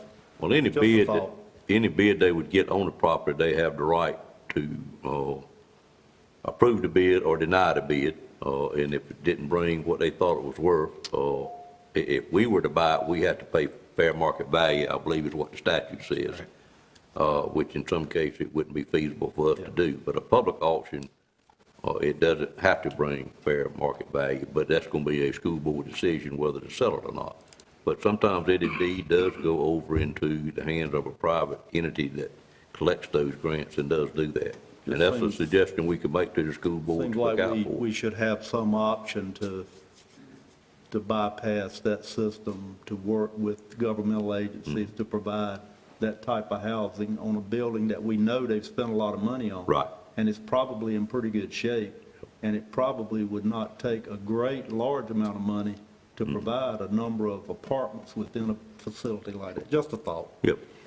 And they will have 2 more of these coming up, as we know, next year with the 2 elementary schools. Right. Actually got 3 more coming, because I think they're considering W.L. Green as well. Right. So there'll be 3 more of them coming to us over a period of time. Well, couldn't we pass Commissioner Outlaw's idea on to the school board? Yes, I'm actually asking the manager to do that with the superintendent. Will do. Good idea. Any other questions? We have a motion and a second to deny the offer. All in favor of the motion, let it be known by saying aye. Aye. Any opposed by a like sign? Motion carries as well. Thank you. Scott, if you move to item number 27, which is the setting of the calendar for 2023. Yes, sir. As customary, this board approves their meeting minutes for the upcoming year. I'm sorry, not meeting minutes, but meeting dates for the upcoming year. And you have a proposed calendar that staff prepared in your agenda package, and we would recommend that you approve this calendar. Any questions on the calendar? You've had it for a few weeks now to look over. Seeing none, I'd entertain a motion for approval. Moved by Commissioner Wilkins, there a second? Second. Second by Commissioner Outlaw. Questions on the motion? All in favor, let it be known by saying aye. Aye. Any opposed by a like sign? Calendar stands adopted. Thank you, sir. Just a brief comment. The first mid-month is in January, and I know we've had some recommendations from Commissioner Leggett and some others that we have some programs presented, so now's the time to let us know what you would like to see in January, so we can go ahead and plan for it. Right. And then after that, we're pretty good down through, we get down to, later in the year. Okay. All right, thank you, Mr. Outlaw. Next item is item number 28, board appointments. Mr. Rogers. Okay, thank you. The first board I would ask you to consider appointments for would be the Nash County Agricultural Advisory Board. Seats that are currently held by Steve Bass, Linda Fisher, and Brent Leggett are up for appointment.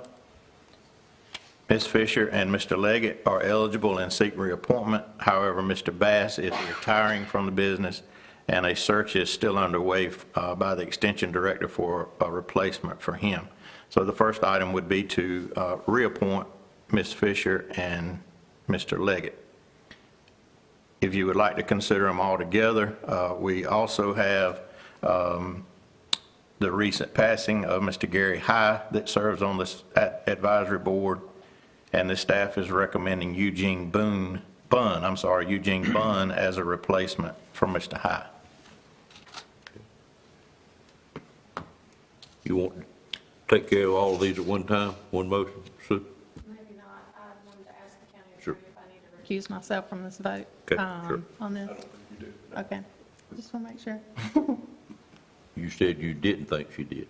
Did not. Okay, okay, thank you. Okay, I'm good then. All right, okay to do them all at the same time? Entertain a motion for approval then? Motion will approve. All right, have a motion by Mr. Combs, there a second? Second. Second by Mr. Wilkins. Questions on the motion? All in favor of the motion, let it be known by saying aye. Aye. Any opposed by a like sign? Motion carries. Okay. Thank you. We do hope to have a nomination for Mr. Bass's seat in the January meeting. They're trying to locate someone in the general geographic area of Mr. Bass. Okay. So next is the Upper Coastal Plain Rural Planning Organization, the Transportation Advisory Committee. So currently there is a sitting county commissioner from Nash on that board. That seat is held by Commissioner Outlaw currently, and he is eligible for reappointment and willing to continue to serve. There are also 2 municipality at large seats available. Currently there, one of those is held by the town of Middlesex, in which the Mayor Lewis is the current chairman of the committee. So we would ask, the staff would recommend reappointment of the town of Middlesex, and also your consideration for the town of Whitakers to allow us to have a good geographic representation on the committee. Okay. Any comments or questions, Scott, on that item? Mr. Chairman, I'd just like sir. to comment that the RPO represents the county well, particularly from Middlesex to where I'm located. We've never had representation from the northern part of the county, and I would just recommend that we do appoint Whitakers to the other seat, and then we could get some input from Commissioner Arrington on who might fill that appointment. And that would need to be a board member generally? Yes. Or a mayor, elected official anyway? It would be, yes, sir. Okay, all right. Okay. Any other questions on this item? Why don't we take a vote on the 2 existing members at this time? I call for a motion to approve Commissioner Outlaw and Mayor of Middlesex. Mr. Chairman, you would actually be, it would actually be the town of Middlesex, not particularly the mayor. Okay, thank you for correcting me on that. It would be Commissioner Outlaw and the town of Middlesex. Entertain a motion to approve those 2. So moved, Mr. Chair. Okay, got a motion by Commissioner Arrington, second by Commissioner Combs. Questions on that motion? All in favor of the motion, let it be known by saying aye. Aye. Any opposed by a like sign? That motion carries, and then I'd entertain a motion to approve the town of Whitakers for the 3rd seat on that. Move for approval. Moved by Commissioner Outlaw, Second. second by Commissioner Belfield. Questions on the motion? All in favor of that motion, let it be known by saying aye. Aye. Any opposed by a like sign? Motion carries as well. Mr. Arrington, you will look into finding that person for us. Okay. Thank you, sir.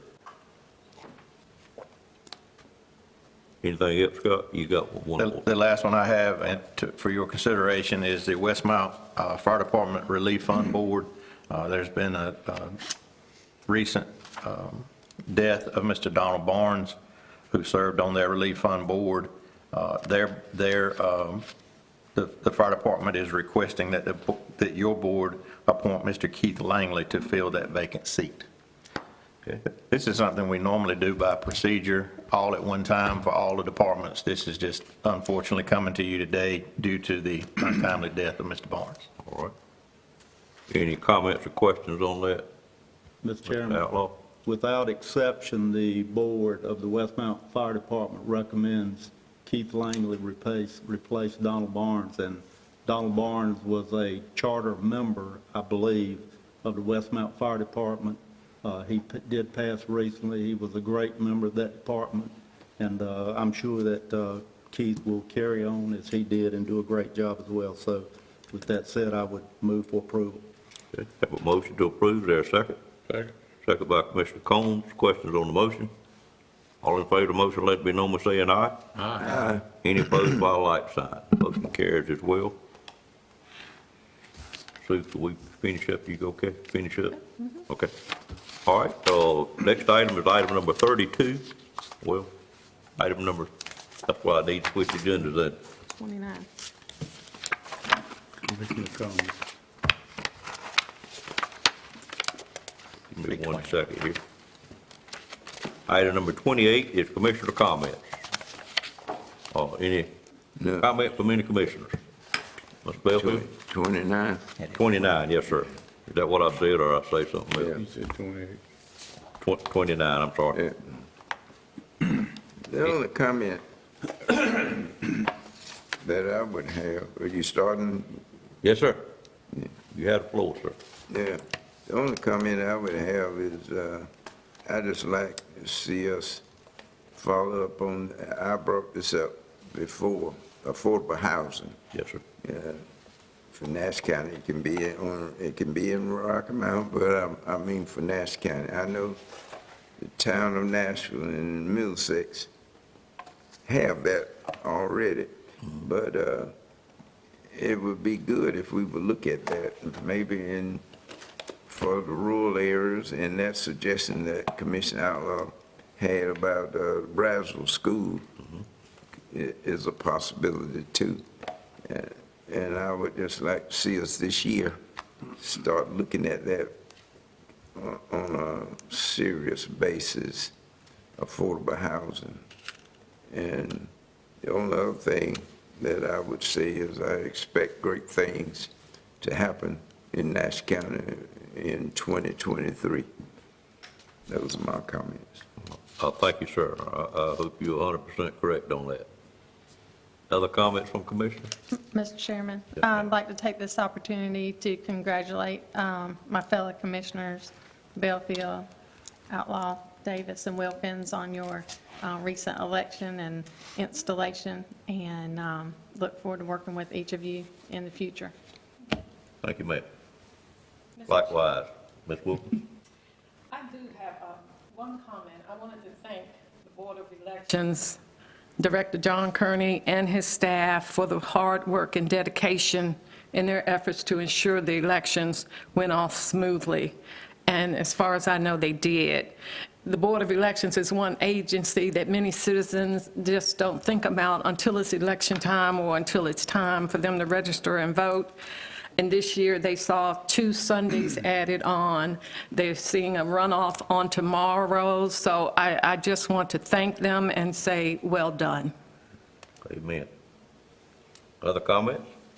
Mr. Outlaw? Last thing I'll say today, at least in open session, but I just want this board to know that I believe we've got something very special with these 7 members. This board is tight. Democrat, Republicans, we work well together, and I'm going to do my part in the next 4 years to ensure that we continue to work well together. I value your friendship, and I thank you for your vote of confidence today, and I thank you, Marvin, for making the motion that I be appointed vice chairman. Meant a lot to me. Thank you very much. Okay. You're welcome. Great. Other comments? Well, I would say Go ahead, Mr. Harris. that, yes, all the board members, yes, congratulations to the newly elected board members, and that as we move forth 2023, I also want to congratulate our county manager for guiding us to this point. I know she's still in this learning process with us, and you know, it's always a learning process as a county commissioner to learn all of the things that the county does and the administration does in order to try to make this whole thing work for the citizens. And I appreciate all the help that I received from the county chair and the vice chair. and my fellow board members as we move forward and try to do the right things to make sure that our citizens receive all the services that they deserve and that we can hopefully get them. Thank you, sir. Any other comments? Well, I'll just say that I appreciate all of you too, and we do have good leadership in this county. We transitioned last year from one manager to another with just a few ripples, and that's all that we could tell. And in Nash County, I think what we've been presented this morning on the shift change with EMS is a very positive thing that we've been talking about for years. I'm glad we got that done. As among other things that we've done, has been very positive. And everything we do, we don't always agree, but we agree to disagree and we go on. And I just appreciate the way this board works together, and look forward to the future. Thank you, sir. Anyone else wish to speak? I'm going to give my little update on housing if I may be allowed to. Last month, we had a very good month in industrial and commercial permits again, in that we had $8.55 million worth of permits pulled, which we all know all this continues to build our tax rolls and keeps us been able to increase the income as we have done this past year, as you saw in the audit, without having to consider any kind of tax increases. We had a great number of new housing permits issued, which are stick-built and manufactured, in a total of 48 that were issued. They were by 18 different builders, and again, they were very scattered throughout the whole county. So even though things are slowing down, I think we all know that, due to the interest rate reaching almost 7% again for a 30-year mortgage. Everything we heard last week in our update and what I can read, which I try to read something every day, tells us it's going to be a soft recession, and not so harsh as it was back in 2008 through 10, 11. And so I do think it's going to slow down quite a bit, but then again, I'm very pleased to see we had a total of 48 permits issued. The one thing that did concern me a little bit in talking to Mr. Adam Tyson is, as you noticed, we didn't have any planning items on our agenda again today. This is the second time out of 3 months, which means it's certainly slowing down in that department. We do have some coming forward in January, it looks like, but I think some of the board wanted it to slow down some, and indeed it has, and I certainly hope it slows down some, but continues to help build in some parts of the county as well. But we have gone, in my term on the board, as long as 6 months one time without any planning items coming to the board. We've had actually some couple periods of time when we didn't have a planning board meeting for 3 months in a row. So we're certainly nowhere near that point at this point in time, but just look forward to having some more items brought to us.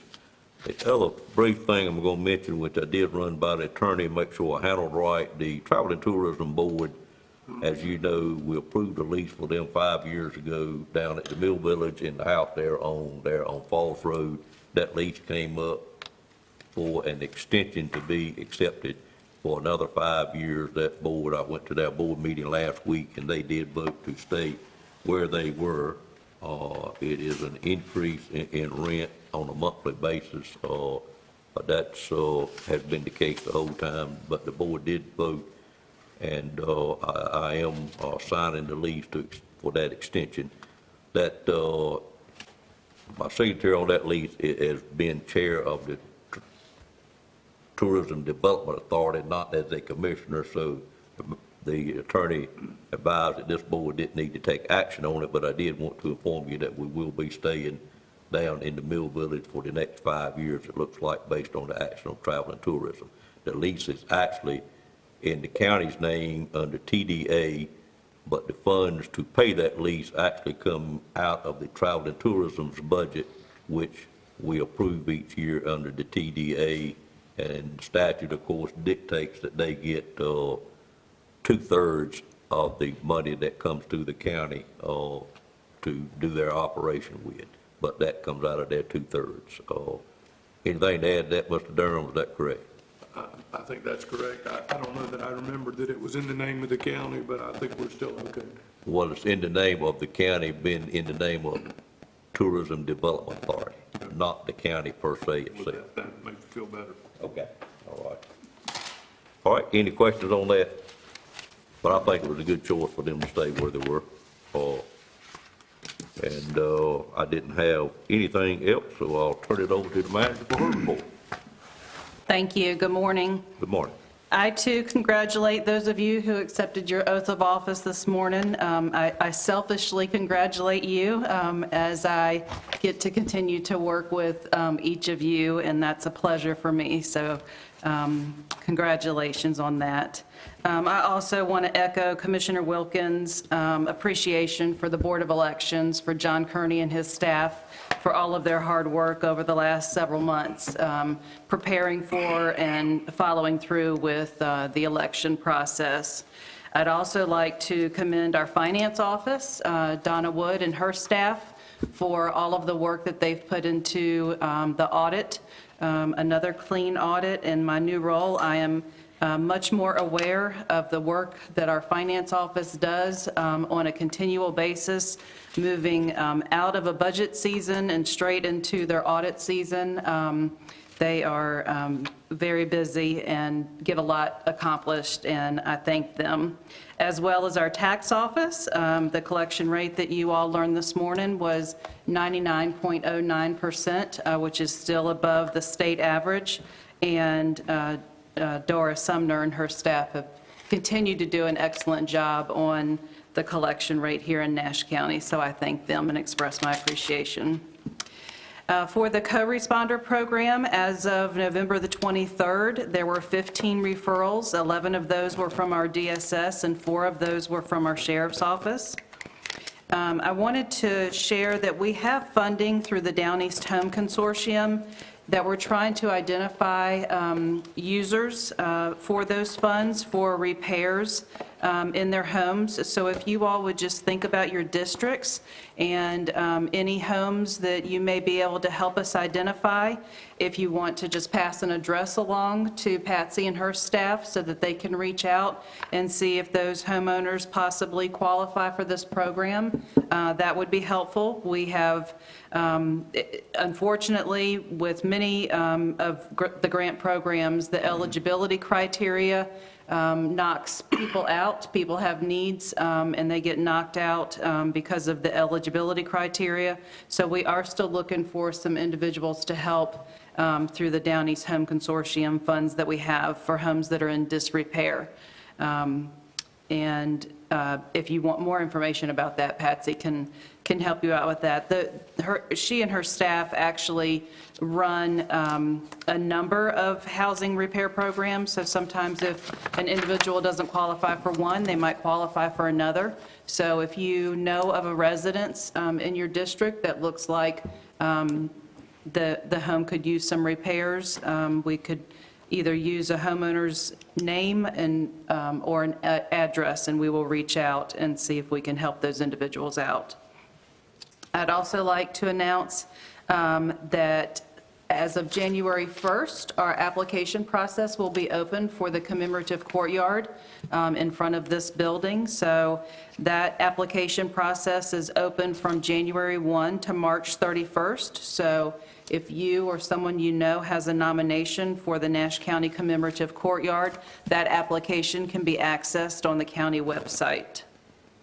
And just a reminder that the Nash County offices will be closed on Friday, December the 23rd, Monday and Tuesday, December the 26th and 27th, to observe the Christmas holiday. And let's see, I would like to recognize our chairman this morning, as today makes his 20th year of service without missing a single meeting in those 20 years. So thank you, Chairman Davis, for your service. And Thank you. And the last thing that I have is that as of the 15th of this month, I will have been your manager for 1 year, and I just want to say thank you to each of you for the support and guidance that you have provided me over this last year, and I look forward to continuing to work with you. Thank you. Thank you. Any other comments before I call for a closed session?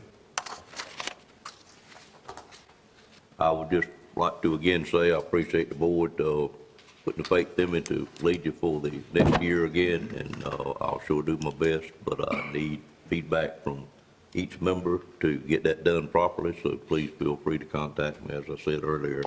And it is a pleasure to lead this board, quite frankly. We have a great group that has different ideas that we can mesh together, and therefore we can serve our citizens like we should. It's a real pleasure to be able to accomplish the things that we have and will continue to accomplish. I'm just delighted at how much we can get done, and I really look forward to the revow coming up just to see. I think that will be a reflection of how good this board has done actually in leading the county, and see what our growth has been for the last 7 years, this time not 8 years, as we know. But with that said, I would entertain a motion to go into closed session. A closed session will be for economic development matters of attorney-client privilege, and one matter of performance of an employee. Moved by Commissioner Wilkins. Is there a second to the motion? Second by Commissioner Combs. All in favor of the motion to go into closed session after about a 10 or 15-minute recess, please say aye. Aye. Any opposed by a like sign. Motion carries. Thank you. We'll